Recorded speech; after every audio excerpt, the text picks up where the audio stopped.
श्रीगणेशाय नमः। परमब्रह्मात्मने नमः। वेदपुरुषाय नमः। महालक्ष्म्यै नमः। महासरस्वत्यै नमः। श्रीगुरुचरणकमलेभ्यो नमः। वक्रतुण्डमहाकाय सूर्यकोटिसम्प्रभ निर्विघ्नं कुरु मम देव सर्वकार्येषु सर्वदा। सर्वमङ्गलमाङ्गल्ये शिवे सर्वार्थसाधिके शरण्ये त्र्यम्बिके गौरी नारायणी नमस्तुते। वन्दे देवयुमापतिं सुरगुरुं वन्दे जगत्कारणं वन्दे वनगभूषणं मृगदां वन्दे वसूनापतिं वन्दे सूर्यप्रकाशवैनयनं वन्दे मुकुन्दं प्रियं वन्दे भक्तजनाश्रयं च वरदं वन्दे शिवशङ्करं। बोलिए शंकर भगवान की जय। श्री शिव महापुराण रुद्र संहिता सतीखंड 10वां अध्याय। ब्रह्मा और विष्णु के संवाद में शिव महात्म्य का वर्णन। नारद जी बोले, हे ब्राह्मण, हे महाभाग, आप धन्य जो आपकी बुद्धि शिव में आसक्त है। आपने परमात्मा शंकर जी के सुंदर चरित्र का आख्यान किया। मारण गणों तथा अपनी स्त्री रति के साथ जब काम अपने स्थान पर चला गया तब क्या हुआ और आपने क्या किया, अब उस चरित्र को कहिए।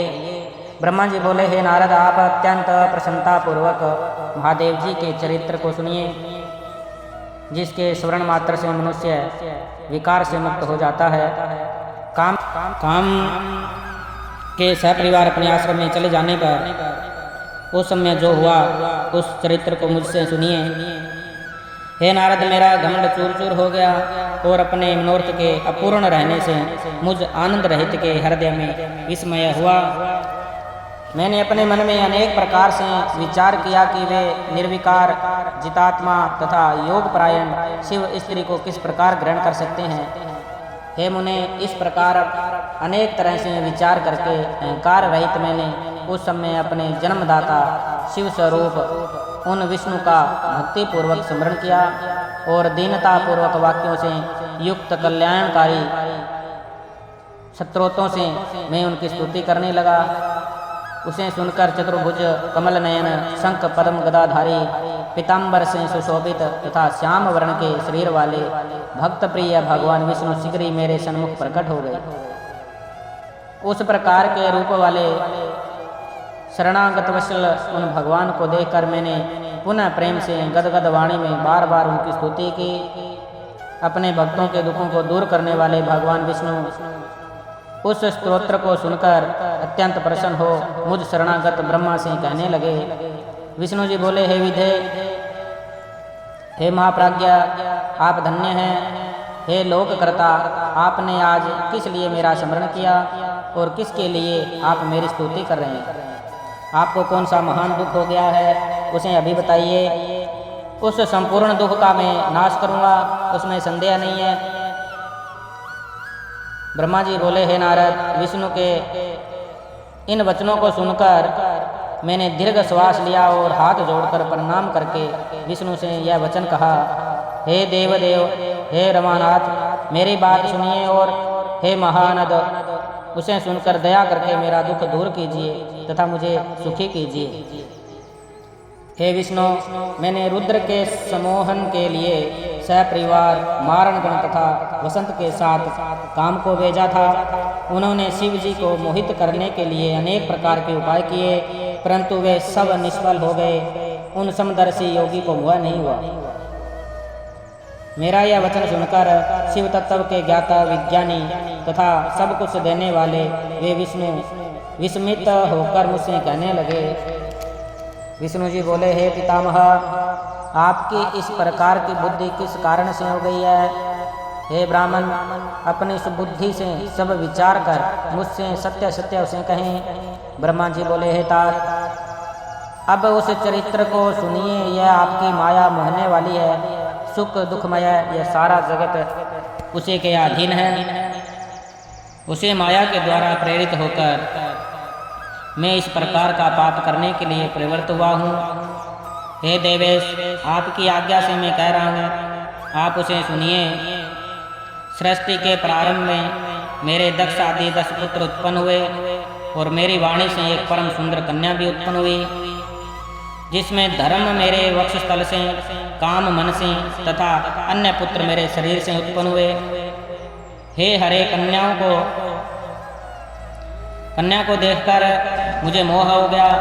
मैंने आपकी माया से मोहित होकर जब उसे कुदृष्टि देखा, तब उसी समय महादेव जी ने आकर मेरा तथा मेरे पुत्रों की निंदा की। हे नाथ, उन्होंने स्वयं को श्रेष्ठ तथा प्रभु मानकर ज्ञान योगी, जितेंद्रिय, भोगर रहित मुझ ब्रह्मा को तथा मेरे पुत्रों को धिक्कारा। हे हरे, मेरे पुत्र होकर भी शिव ने सबके सामने ही मेरी निंदा की। यही मुझसे महान दुख है, इसे मैंने आपके सामने कह दिया। यदि वे पत्नी ग्रहण कर लें तो मैं सुखी हो जाऊंगा और मेरे मन का कष्ट दूर हो जाएगा। हे केशव, इसलिए मैं आपकी शरण में आया हूँ। ब्रह्मा जी बोले, हे नारद, मुझ ब्रह्मा का यह वचन सुनकर विष्णु हंसकर मुझ सृष्टिकर्ता ब्रह्मा को हर्षित करते हुए शीघ्र ही कहने लगे। विष्णु जी बोले, हे विवेक, संपूर्ण भ्रम का निवारण करने वाले और वेद तथा आगमों द्वारा अनुमोदित परमार्थ युक्त मेरे वचनों को सुने। हे विदे, वेद के वक्ता तथा समस्त लोकों के कर्ता होकर भी आप इस प्रकार महामूर्ख तथा दुर्बुद्धि युक्त किस प्रकार हो गए?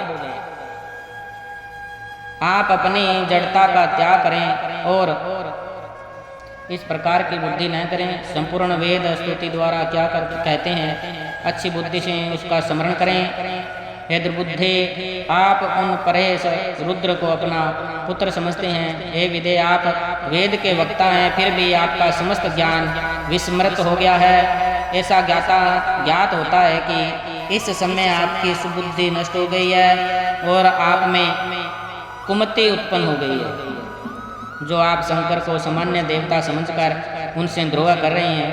हे ब्राह्मण, निरन्य करके वेदों में वर्णित किया गया जो कल्याणकारक तत्व सिद्धांत कहा गया है, उसे आप सुनिए और सद्बुद्धि रखिए।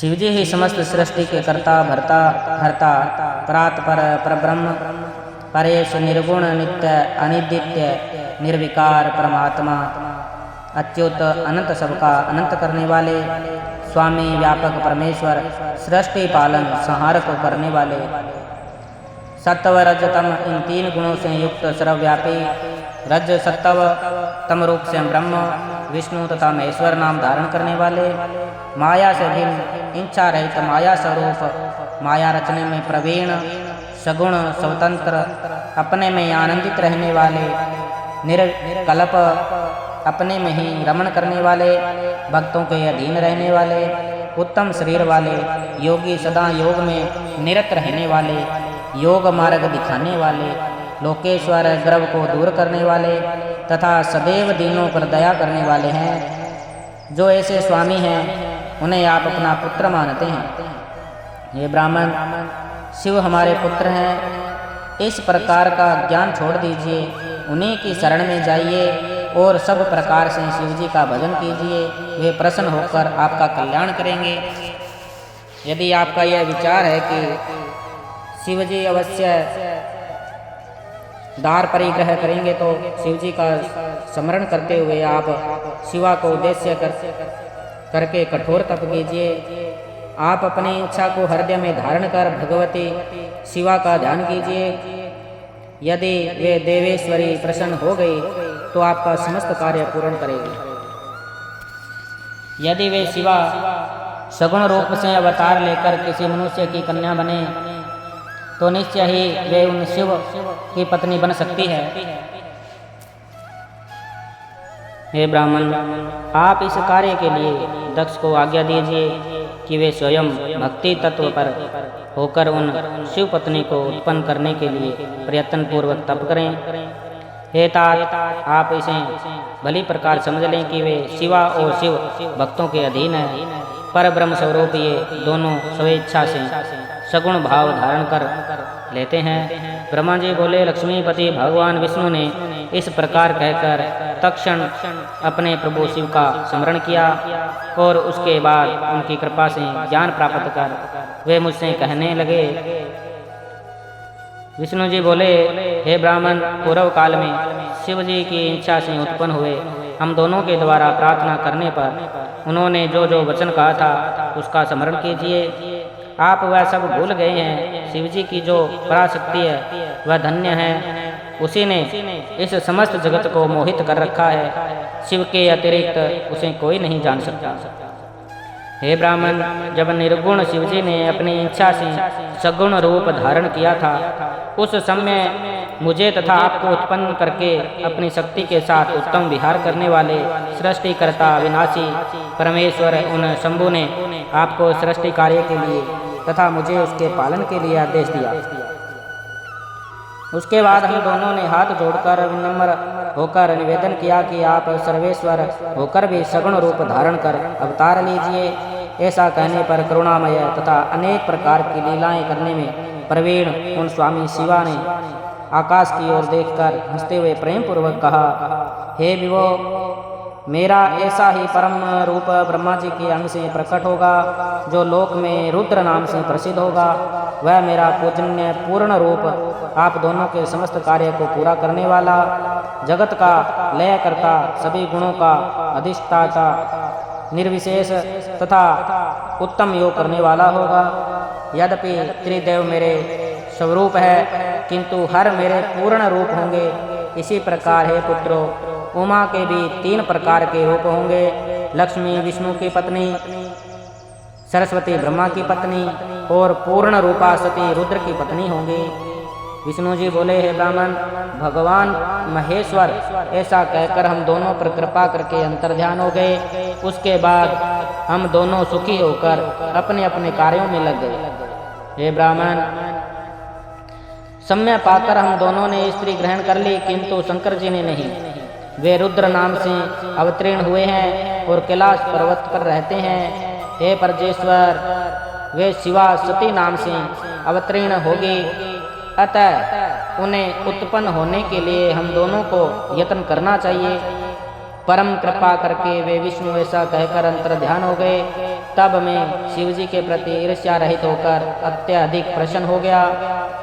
इस प्रकार श्री शिव महापुराण के अंतर्गत द्वितीय रुद्र संहिता के द्वितीय सती खंड में ब्रह्मा और विष्णु का संवाद नामक 10वां अध्याय पूर्ण हुआ। बोलिए शंकर भगवान की जय।